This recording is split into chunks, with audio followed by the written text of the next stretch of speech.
যদি জিজ্ঞেস করি কোরআনকে, কোরআন বিশ্বনবীর পরিচয় সম্পর্কে তুমি কি জানো বলো? দেখবেন কোরআন একের পর এক আমাদের সামনে আমাদের সামনে প্রিয় নবীর পরিচয় সম্পর্কে আমাদের সামনে খুবই চমৎকার ভাবে তুলে ধরেছে। আমরা যদি জিজ্ঞেস করি কোরআন প্রিয় নবীর পরিচয় কি,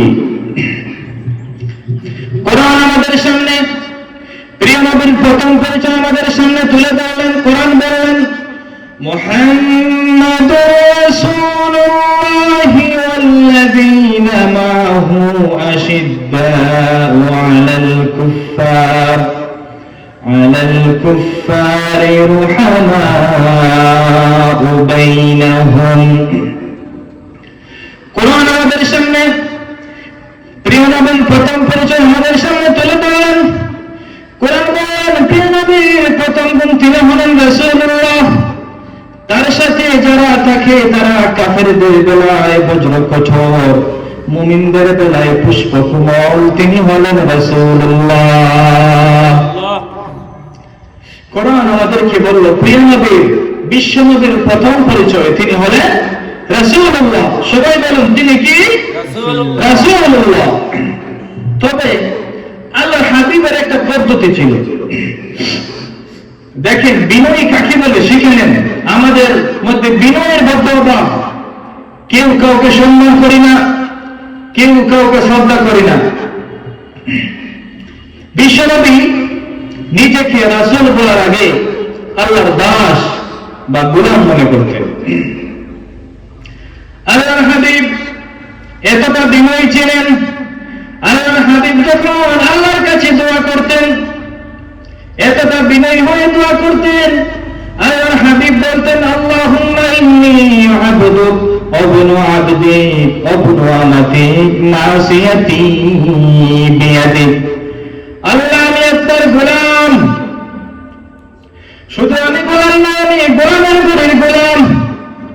আমার বাবা আব্দুল্লাহ আপনার গোলাম, আমার মা আমেনাও আপনার গোলাম, আমার দাদা আব্দুল মুত্তালিব আপনার গোলাম, আমার নানাও আপনার গোলাম, আমি গোলামের ঘরের গোলাম।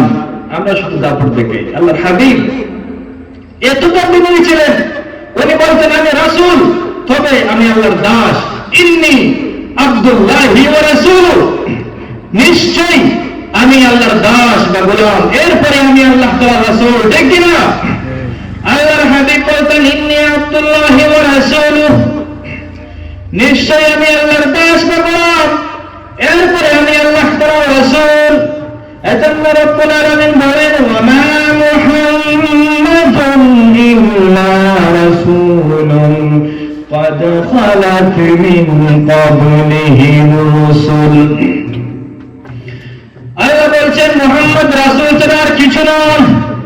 ওনার আগে এই দুনিয়ার বুকে অনেক নবী রাসূলগণ এসেছেন, আবার চলেও গিয়েছেন। সুতরাং মুহাম্মদ হলেন আল্লাহ তাআলার রাসূল।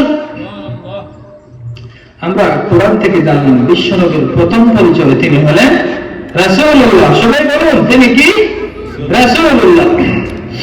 আমরা জিজ্ঞেস করি কোরআন বিশ্ব নবীর 2 নম্বর পরিচয় কি? কোরআন আমাদেরকে বলবে তিনি নবী, কিন্তু যে নতুন নবী নন, তিনি শেষ নবী। তিনি রাসূল, কিন্তু যে নতুন রাসূল নন, তিনি শেষ রাসূল, শেষ নবী। এজন্য রব্বুল আলামিন বলেন মা কানা মুহাম্মাদুন আবা আহাদিন মির রিজালিকুম ولكن رسول الله وخاتم النبيين। الله أكبر। মুহাম্মদ তোমাদের কোন ছেলেদের পিতা নন, তিনি হলেন শেষ নবী, শেষ রাসূল।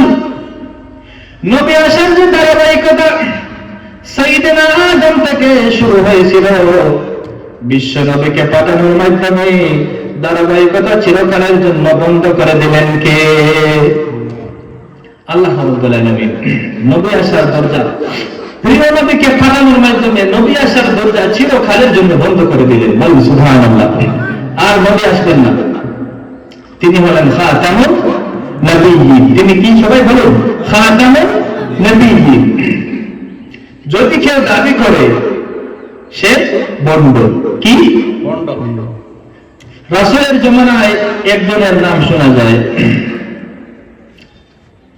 একটা বেয়াদব মুসাইলামাতুল কাযযাব, অনেকে নাম শুনছেন। বিশ্বনবী বলতেন, আজ থেকে তুই মুসাইলামা না, মুসাইলামাতুল কাযযাব। আমার নবী যা যা করতেন এই বেয়াদবটা তাই তাই করত। প্রিয় নবী লোনা পানিতে কুলি ফেললে লোনা পানি মিঠা হয়ে যেত, আর এই বেয়াদবটা লোনা পানিতে কুলি ফেললে মিঠা হওয়া তো দূরের কথা, পানি নষ্ট হয়ে যেত। নাউযুবিল্লাহ।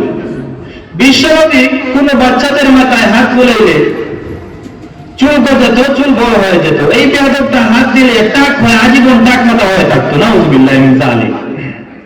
কপি করে তেমন একটা সুবিধা করতে পারেনি। আল্লাহর হাবিবের সাথে বেয়াদবি আল্লাহ সহ্য করেন না। এখন আমাদের সমাজে আরেকজনের নাম শোনা যায়, মির্জা গোলাম আহমদ কাদিয়ানী। সে মারা গেছে অনেক আগে। নবীরা পবিত্র, নবীরা যেই জায়গায় মারা যান সেই জায়গাটাও পবিত্র, ঠিক না? কিন্তু এই বেয়াদবটা মারা গেছে কোথায়? টয়লেটের ভিতরে। নাউযুবিল্লাহ। মেথর এনে টেনে উঠানো যায় না, উঠানো হয় আবার দোষ করে পড়ে যায়। দুনিয়াতেও লাঞ্ছনা, আখিরাতেও লাঞ্ছনা। হে দানবহরের মুসলমানের বৈষব, সাবধান, আমার নবীর পরে কোনো নবী নাই, কোনো রাসূল নাই। যদি কেউ দাবি করে সে বন্ড। বিশ্ব নবী বলেন, লা নবিয়্যা বা'দি ওয়ালা রাসূলা, আমার পরে কোনো নবী নাই, কোনো রাসূল নাই। তবে লাউ কানা বা'দি নবিয়্যুন লাকানা ওমর, আমার পরে যদি কারো নবী হওয়ার যোগ্যতা থাকতো তাহলে আমার সাহাবা ওমরের সেই যোগ্যতা আছে। সুবহানাল্লাহ।